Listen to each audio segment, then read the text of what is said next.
अस्सलाम वालेकुम। रफ़ीक बलोच वलात वाली खिदमत दे विच। मंजिल से आगे बढ़कर मंजिल तलाश कर, मिल जाए अगर तुझको दरिया तो समंदर तलाश कर। हर शीशा टूट जाता है पत्थर की चोट से, पत्थर ही टूट जाए वो शीशा तलाश कर। सदियां गुजर गई तेरे सजदों का क्या हुआ, दुनिया तेरी बदल दे वो सजदा तलाश कर। ते शेर च बहु वजन नहीं खाते नहीं जो मैं पढ़े वैसे भी अजकल असूल इंजा चलदा पे, कहीं जे को देखो कहीं को समझादा पे, कोई शेर पढ़ के समझादा पे, कोई मोटिवेशनल स्पीकर है वो शेर शायरी करके समझादा पे, कोई मौली है मिंबर ते बैठे हो शेर पढ़ के समझांदे। ते मैं भी अज तक शेर पढ़ के गाल करना पे, मैं को उन्हें दे विचों बिल्कुल ना समझो, मैं को बिल्कुल देसी जियां सीधा सादा बंदा अपने जिहा समझो।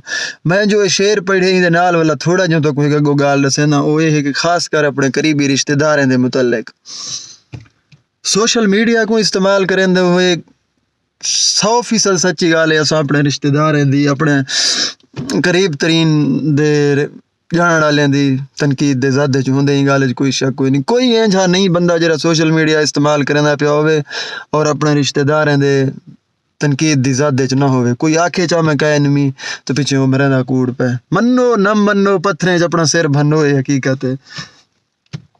तो मैं क्यों आदा पे जो सोशल मीडिया दे उत्ते सारे उत्ते तनकीद करें मैं खातिर आदा पे इन्हें दे बच्चन दा एक गाल मैं सोची पिया जो मैं तो अगले नाल भी शेयर कर रहा मेरे नाल जी मैं थे मैं आदा हूँ मैं तुम्हारे नाल ना थी वे समझ आइए थोड़ी गाल।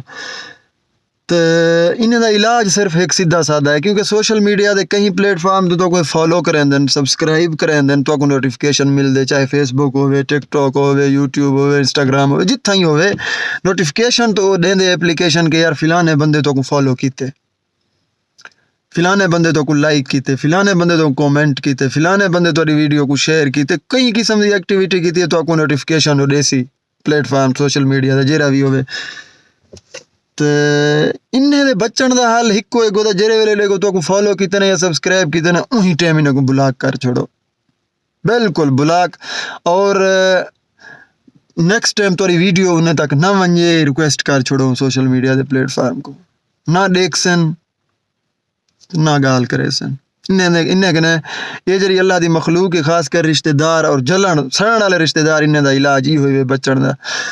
मेरी 2 साल दी एक्सपीरियंस है सोशल मीडिया दे विच, मैं जब शुरू कीता ही हर बंदा इवें आदा ही तू वड्डा हो डॉलर कमावण आ गई सोशल में, मैं कमेंदा नहीं बेटा डॉलर क्यों कित्थां गए हुण तुम्हारी पेशन गोई हो जरे तुसां करेंदे आवे तू नाकाम नाकाम तेरे कोलों कशा नहीं थींदा कशा नहीं थींदा। सच ते जरे आदन कशा नहीं थींदा उन्हें कने कशा नहीं थींदा सोशल मीडिया दे विच। मेहनत मेहनत अल्लाह ताला दी मदद शामिल हाल क्यों कामयाब नहीं थींदा बंदा कोई चक के रहंदे ना रिश्तेदारें ने बच्चन चाहते हो इन्हें सिर दे उते ओ ब्लॉक मारो वला कहीं तोरी वीडियो इन्हें सामने ना वंजे तो ना इन्हें को आखो ना इन्हें को मिन्नता करो जो सकू फॉलो करो सिर खाओ अपने खाते च नहीं रहे वंजो। एक रिवार औसी ऐं जा नहीं औसी तोरे नाल आगे कर सन मिन्नता करे सन यार एक वीडियो साडे कीते सारी प्रमोशन दी बढ़वा दे ऊं रिवार पता लग सी तो तोरे कने इवें डरसन जिवें कां डू अंगली कने डर दे गलोली तो पर दी गाल है कवे दो कहीं 2 अंगली चाह के देखो तो पता लग वैसी। खुश रहो अल्लाह निगहबान, अल्लाह हाफिज।